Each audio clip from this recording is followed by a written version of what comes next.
글이 들리는 밤에 세르반테스 돈키호테 6번째 시간입니다. 나도 그렇게 생각한다.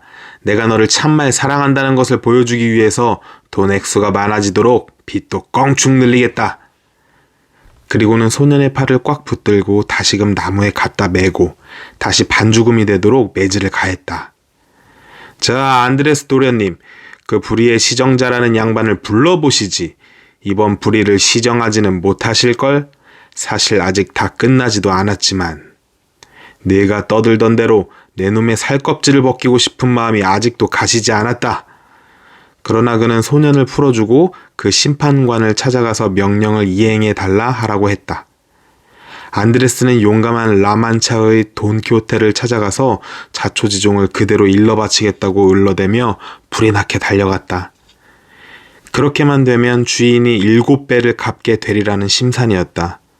소년은 아무리 생각해도 억울해서 울면서 갔다. 주인은 뒤에서 웃고 있었다. 이런 식으로 용감한 돈키호테는 그 불의를 시정하였던 것이다. 그러나 그는 이 일에 대단히 만족해서 웃으며 말을 달려갔다.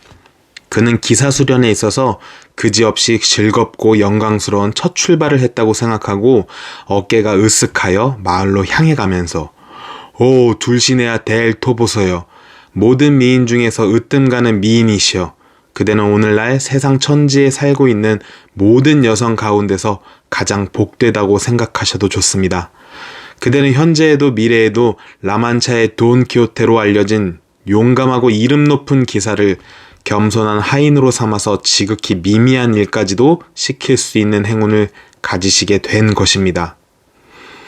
돈키호테는 세상이 다 아는 바와 같이 어제 기사의 칭호를 받았고 오늘은 못된 부정과 잔인성이 극악스럽게 저지른 불의와 부정을 바로잡았습니다. 오늘 나는 그 연약한 아기를 아무 이유 없이 후려치는 극악무도한 원수의 손으로부터 채찍을 빼앗았습니다. 그는 길이 양갈래로 갈라진 곳에 오게 되었다. 기사담 속의 기사들이 네 갈래 길에 멎어서서 어느 길을 택할까 하고 생각하던 일이 불현듯 머릿속에 떠올랐다. 그래서 기사들을 본따서 그는 잠시 멎어서서 깊이 생각한 뒤에 고삐를 놓고 로신한 데가 마음대로 정하게 했다. 로신한 데는 우선 생각나는 곳, 즉 마국간을 향해 걸어갔다. 약 2마일쯤 갔을 때 돈키호테는 한때의 사람들을 보았다. 그건 나중에 알았지만 그들은 톨레오에 있는 상인들로서 무르시아로 비단을 사러 가는 도중이었다.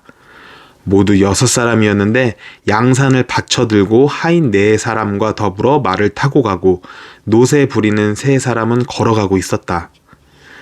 멀찌감치 떨어진 곳에서 그들을 본 돈키호테는 새로운 모험거리가 생긴 것으로 상상하고 이번에야말로 책에서 읽은 칼싸움과 가장 흡사한 행동을 취할 알맞은 기회라고 생각하자 그는 용감하고 결단성 있는 태도로 몸을 가누고 창을 꼬나잡고 방패를 가슴팍에 댄 채 길 한복판에 자리를 잡고 상대편 기사들이 도착하기를 기다렸다.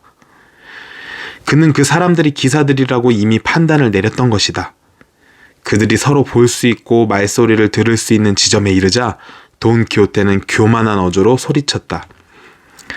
세계를 통틀어도 라만차의 여왕이고 절세의 가인인 둘시네아 델 토보소보다 더 아름다운 여인은 없다는 것을 고백하지 않으면 이 세상도 끝장이다. 장사치들은 이 말을 듣고 이런 말을 짓거리는 기묘한 모습의 사람을 보고 걸음을 멈추었다. 그리고 그 꼬락서니와 말투를 보고 그자가 미치광이일 것이라고 짐작했다. 그러나 그가 그들에게 요청한 그 고백인가 뭔가 하는 게 도대체 무슨 뜻인지 좀 더 자세히 알고 싶어서 그중 농담도 제법 할 줄 알고 약삭 빠른 사람이 말했다. 기사님, 우리들은 그 말씀하시는 절세가인이 누구인지를 알지 못합니다. 우리한테 그 여인을 구경시켜 주시오. 만일 말씀하시는 것만큼 아름답다면 시키지 않아도 기꺼이 요구하시는 대로 사실을 인정하겠습니다.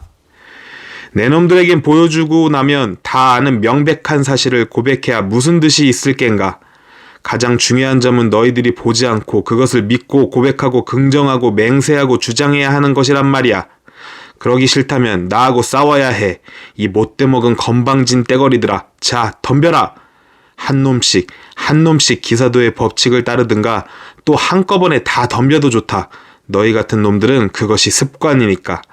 자, 내 편을 들어주는 정의를 굳게 믿고 나 여기 서서 기다린다.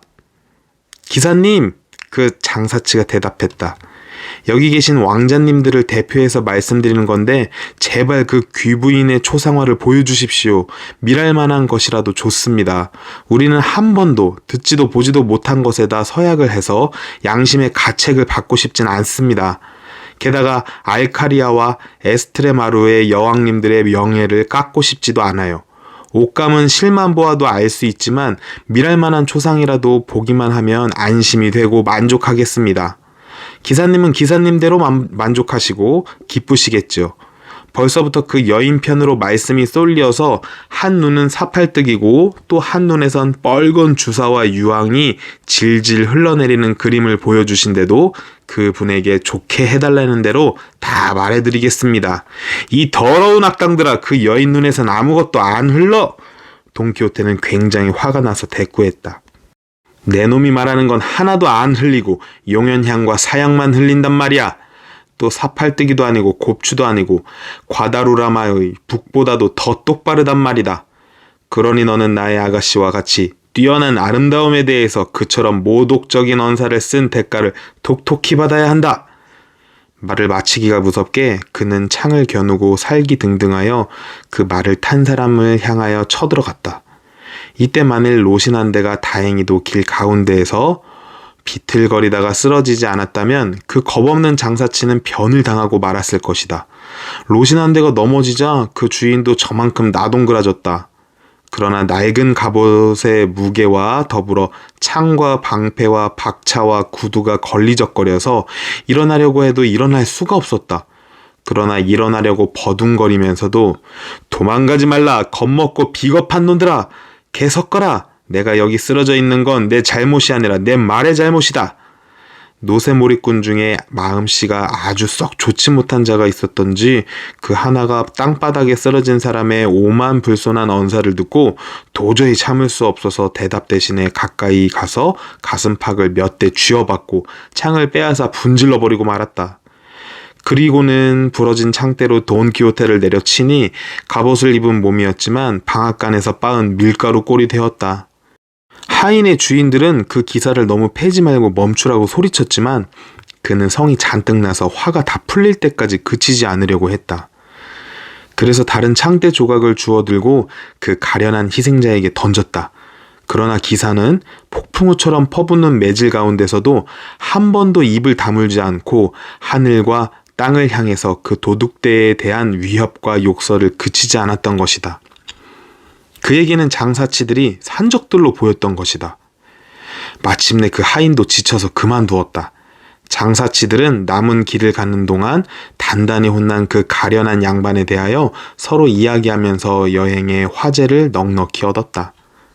한편 돈키호테는 자기 혼자 남아있는 것을 알자 다시 한번 일어설 수 있는가 움직여 보았다.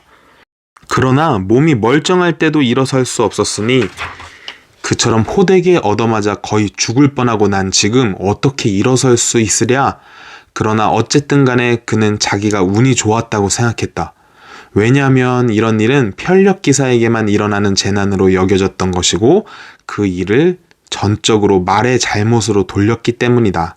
하지만 몸을 온통 얻어맞은 터라 도저히 일어날 수가 없었다. 네, 제가 읽고 있는 책으로는 여기까지가 4장이었습니다.